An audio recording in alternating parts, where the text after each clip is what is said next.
Keberadaan gunung dan hutan memang terkenal akan mistis dan horor. Oleh karena itu, tidak aneh nih, banyak kesaksian para penjelajah maupun pendaki gunung memiliki kisah horor di setiap perjalanannya. Gunung Arjuna merupakan gunung tertinggi kedua di Jawa Timur setelah Gunung Semeru nih, serta menjadi gunung yang tertinggi keempat di Pulau Jawa. Secara administratif, gunung ini terletak di perbatasan Kota Batu dan juga Kabupaten Malang dan Kabupaten Pasuruan. Biasanya gunung ini dicapai dari 3 titik pendakian yang cukup dikenal, yaitu ada dari Lawang, ada dari Tretes, dan juga ada dari Batu. Dan nama Arjuna berasal dari salah satu tokoh pewayangan, yaitu Arjuna. Selain itu, kawasan Gunung Arjuna memiliki beberapa tempat yang dianggap angker, seperti hutan Lali Jiwo yang kerap dipercaya mampu menyesatkan para pendaki yang memiliki niatan buruk, atau pasar Dieng, atau bisa dikatakan pasar setan, yang dipercayai sebagai pusat perbelanjaan bangsa jin. Assalamualaikum warahmatullahi wabarakatuh.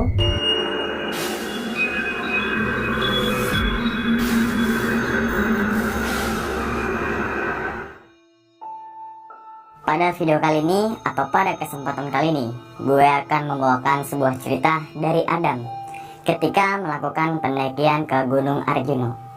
Kejadian ini dialami oleh Adam dan 6 teman lainnya ya di tahun 2016 lalu. Nama rekannya antara lain ada Dimas, Ardi, Eko, Wawan, Dina, dan juga si Kiki. Pada saat itu, mereka berangkat dari Kalimantan dengan pesawat ke kota terdekat dari Gunung Arjuna. Dan langsung mereka ini menginap di salah satu hotel untuk beristirahat dan rencananya bakal berangkat besok subuh. Sesampainya di hotel, mereka ini sedikit-sedikit untuk packing lah, sambil mencari informasi tentang gunung tersebut gitu kan. Dan apa sih mencari informasi itu ya, seperti transportasinya gimana, simaksinya gimana, cuacanya gimana, sumber airnya gimana, dan pantangan-pantangan ketika melakukan pendakian gunung ke Arjuna. Singkat cerita, pagi pun tiba. Mereka ini dijemput oleh travel atau charteran ya, yang semalam ia koordinasi itu dari hotel menuju ke base camp Gunung Arjuna. Tepat di jam 8 pagi, mereka sampailah di desa di bawah kaki Gunung Arjuna. Mereka memang sengaja memilih jalur anti mainstream lah, dan langsung datang ke rumah kepala desa ya, buat minta izin untuk melewati jalur tersebut. Sebenarnya kepala desa ini ngelarang rombongan Adam ya untuk melewati jalur itu. Istilahnya bukan orang asli situlah. Dan karena di jalur itu nih ya, banyak tempat buat masyarakat untuk bertapa. Dan karena mereka berpikir untuk lewat jalan pendakian normal membutuhkan waktu yang sangat lama gitu kan.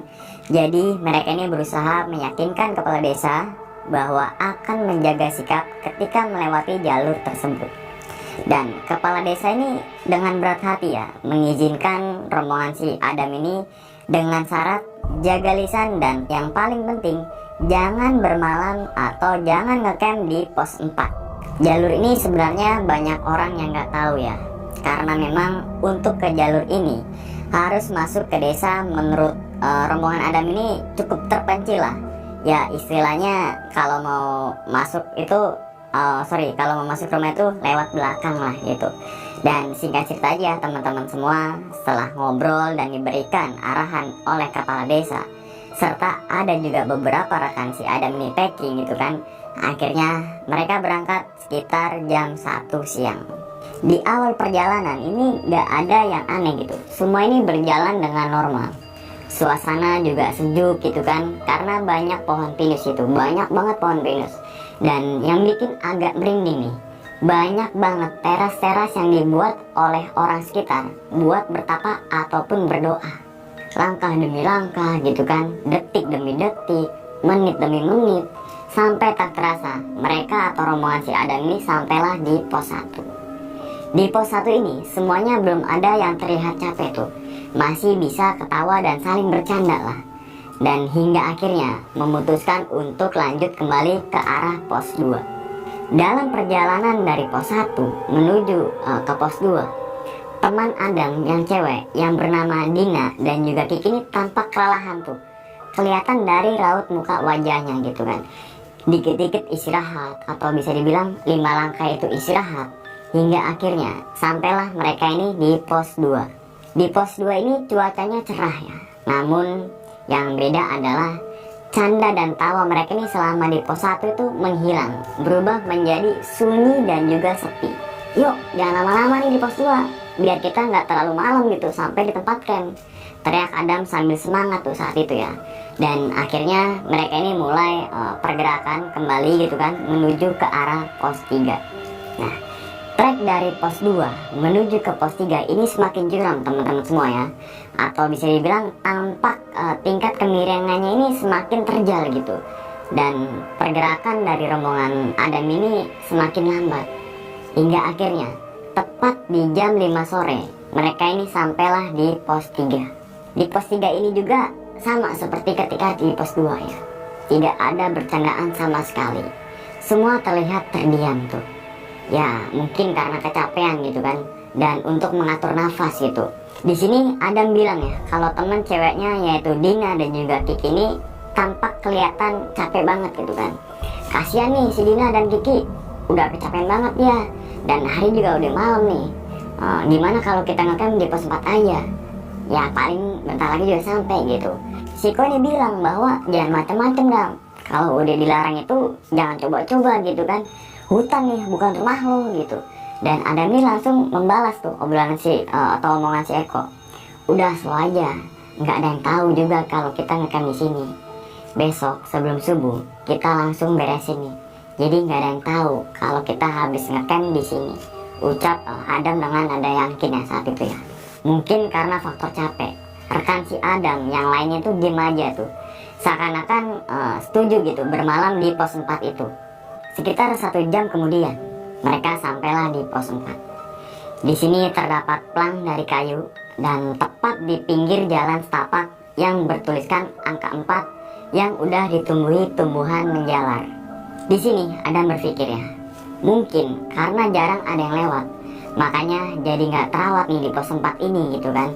Dan di sini juga terdapat pos yang bentuknya itu seperti pos ronda atau bisa dikatakan itu adalah shelter gitu kan. Dan sedangkan di belakang shelter itu ada lapangan yang cukup luas dan juga bersih. Si Adam ini langsung ngomong tuh, nah mantap kan tempatnya.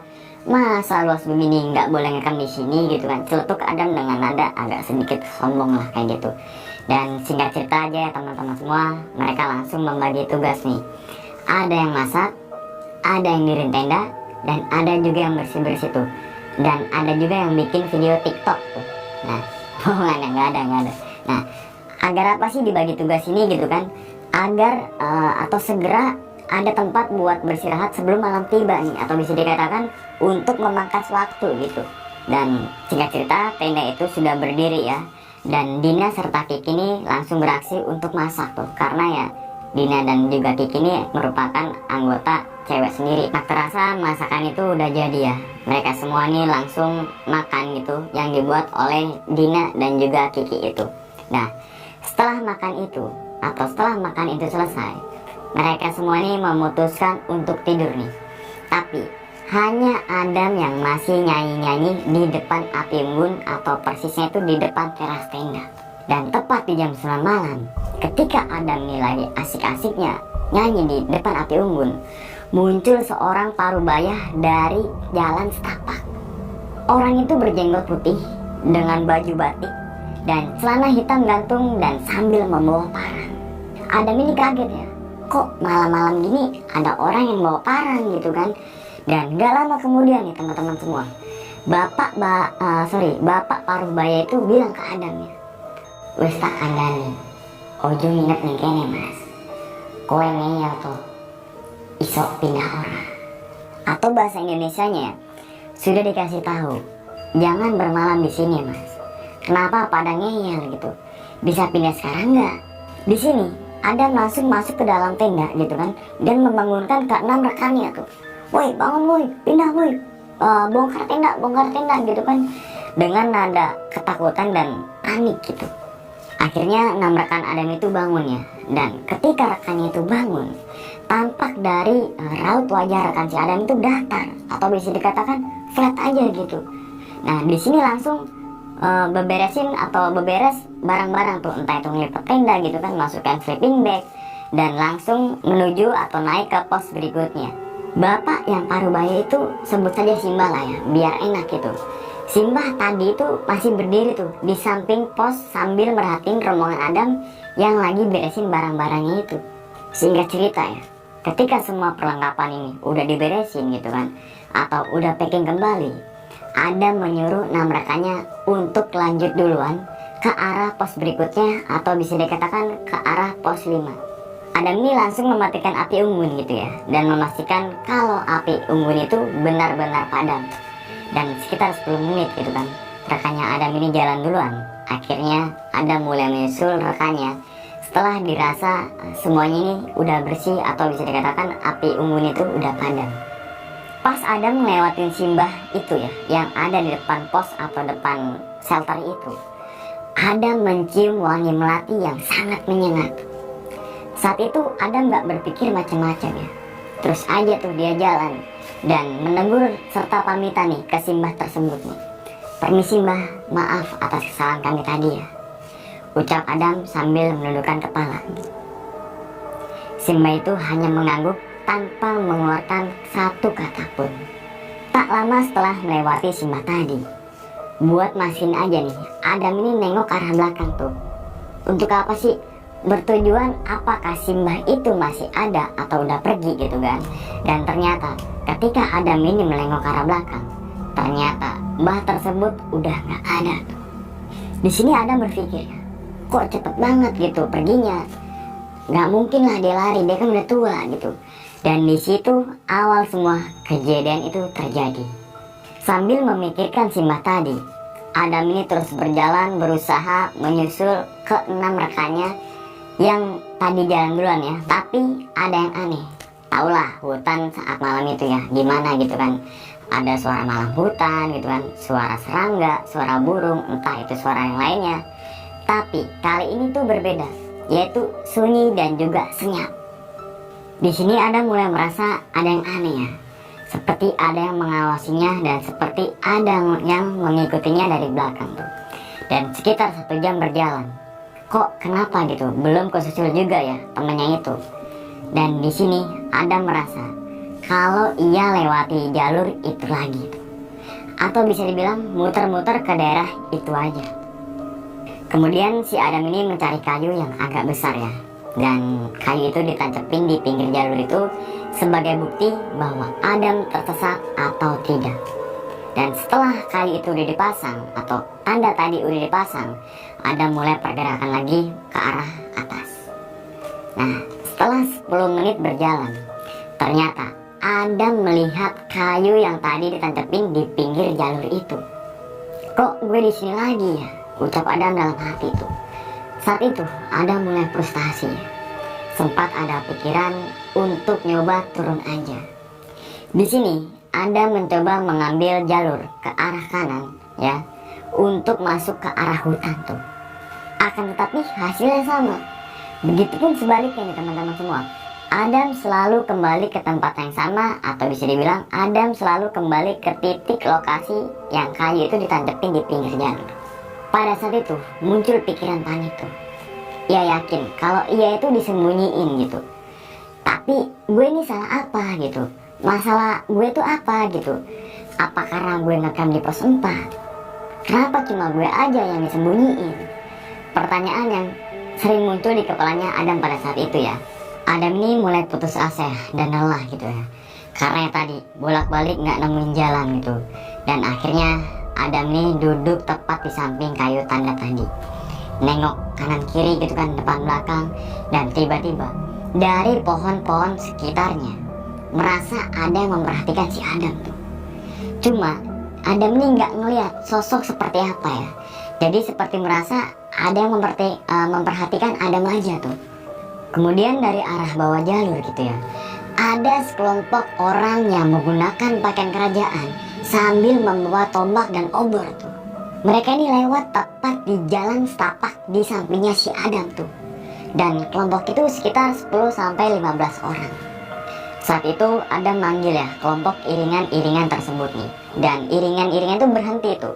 Kemudian menoleh ke arah Adam dan terus jalan lagi tuh. Di sini Adam berpikir ya, apa gue udah mati? Tapi siapa mereka? Kenapa masih ada orang yang memakai seragam kerajaan kayak gitu? Di sini Adam cuma bisa berdoa ya, agar segera ada pertolongan datang menghampirinya tuh. Kemudian Adam ini tertidur di samping jalan setapak itu karena nggak tahu lagi harus berbuat apa. Tiba-tiba Adam ini terbangun di tengah keramaian tuh. Akhirnya gue selamat batin Adam saat itu ya. Dan ketika terbangun serta mencoba untuk berdiri, Adam ini berasa di tengah pasar malam tuh. Kenapa ada pasar di sini gitu? Dan kenapa mereka ini berpakaian seperti orang desa zaman dulu? Muka mereka ini pucat semua dan tanpa ada ekspresi itu. Dan tiba-tiba Adam ini jatuh ya ke arah depan gitu kan, bruk gitu kan. Seperti ada yang mendorong dari belakang tuh sangat keras itu, bruk gitu kan. Dan ketika bangun, seketika yang tadi ramai itu menjadi sepi nih teman-teman semua. Pasar yang tadinya ramai sekarang nggak ada. Nggak ada satu orang pun kecuali si Adam. Adam langsung memperhatikan sekeliling tuh. Dan ternyata tampak kenal gitu lokasinya. Ini adalah pos 4, tempat kami ngecamp tadi. Tapi kok jadi pasar ya, ucap Adam saat itu ya. Pada saat berbarengan juga, banyak suara wanita ketawa lirih melengking gitu kan, yang bikin merinding.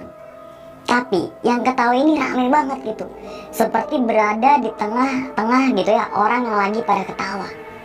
Saat itu Adam langsung lari ya, nggak tahu kemana gitu kan karena ketakutan. Yang penting menjauh dari sumber suara tersebut tuh. Nah, Adam melihat seperti pondokan di tengah hutan dan Adam ini berhenti di situ karena merasa aman gitu dan haus yang sungguh luar biasa ya pada saat itu. Di saat Adam berada di pondokan itu, tiba-tiba ada suara besar dan berat tuh. Koe raiso mulih. Suara itu terdengar dari dinding pondok itu ya. Dan dari pondok belakang itu seperti ada yang mendorongnya tuh. Rame banget yang dorong gitu kan, sampai berasa meroboh pondokan itu ya. Dan sosok-sosok ini berusaha mendorong dinding pondok sambil ketawa cekikikan. Saat itu Adam lari ya keluar pondokan gitu kan. Dan ketika menoleh ke arah belakang, ternyata di samping pondok itu banyak makhluk yang di luar logika manusia. Bukan setan seperti yang kita tahu gitu. Lebih ke persilangan manusia sama binatang. Rasa takut pada diri Adam semakin jadi dan gemeteran semua badan tuh. Adam masih terus lari gitu kan, dan sampai akhirnya kembali ke jalan setapak tempat tanda kayu tadi. Di sini Adam duduk sambil nangis putus asa. Ketika Adam ini lagi nangis, tiba-tiba muncul Simbah berbadan ular gede banget turun dari pohon. Ternyata itu adalah Simbah yang menegur waktu ngecamp di pos 4 tadi. Di sini Adam mematung tanpa bisa ngomong ataupun lari gitu kan, dan semua badan ini terasa lemas tuh. Dia perlahan melilit badannya si Adam sampai nggak bisa nafas tuh. Saat itu Adam pasrah dan Adam kehabisan nafas lalu pingsan. Tiba-tiba Adam ini terbangun dan masih di tangga kayu tadi. Dan ada nenek-nenek yang menghampirinya dan ngomong, kalau dikasih tahu orang tua, jangan ngebantah. Tempatmu mendirikan kemah sama temanmu tadi, itu adalah pasar gaib. Sudah dikasih tahu, tapi malah berkata tidak sopan. Simbah lihat kamu seperti mirip cucuku. Aku bakal bantu kamu keluar dari sini. Ingat, ini bukan rumahmu. Jaga lisan dan sikapmu. Pergilah kamu cari sumber air dan kemudian kamu berwudu dan lalu tidurlah di sini. Adam hanya mengangguk dan kemudian ada suara dari arah kirinya tuh. Dan ketika Adam menoleh ke arah kiri, tiba-tiba nenek itu udah gak ada. Gak tahu kenapa gitu ya. Ada seperti suara percikan air tuh.